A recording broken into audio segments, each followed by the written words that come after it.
This is where most of us are stuck now. This is where we're frustrated now. This is where we don't know what to do anymore. Oh, God has spoken to me. I had a vision about my destiny, and the prophet spoke over my life. And I met God on Mount Carmel.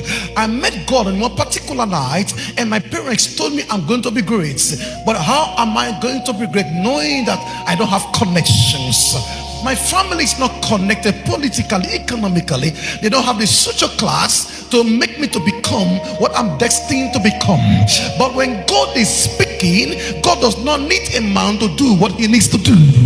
So I'm a virgin. I've not slept with a man I'm exposed to. But the angel is saying, thou shalt conceive and thou shalt give birth to a child, and his name shall be called Jesus. He said, how shall these things be that I'm going to be so worthy as a billionaire? How shall this thing be that I'm going to sing around the world?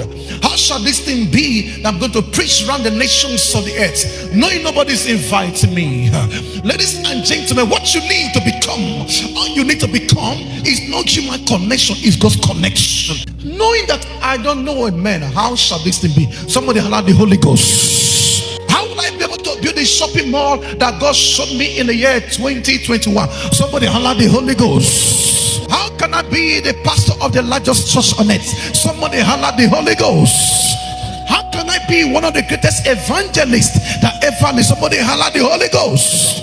How can I be a fashion star in a world of competition? Somebody holler the Holy Ghost. The best place you can be is the presence of the Lord. Others are fighting to be known. Please fight to abide in his presence, because if you can abide in his presence, something is going to overshadow you. The Spirit of the Lord is going to come upon you, and what God has said you're going to do is going to become a possibility. Oh my God, there is something about abiding in the presence of the King.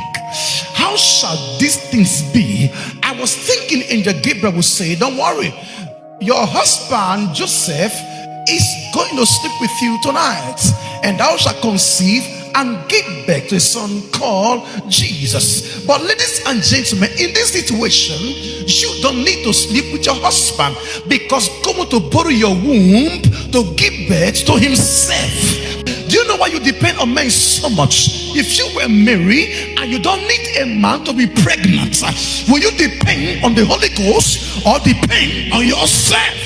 Because the Holy Ghost, if he overshadows you, you're going to be pregnant with something that's going to make history.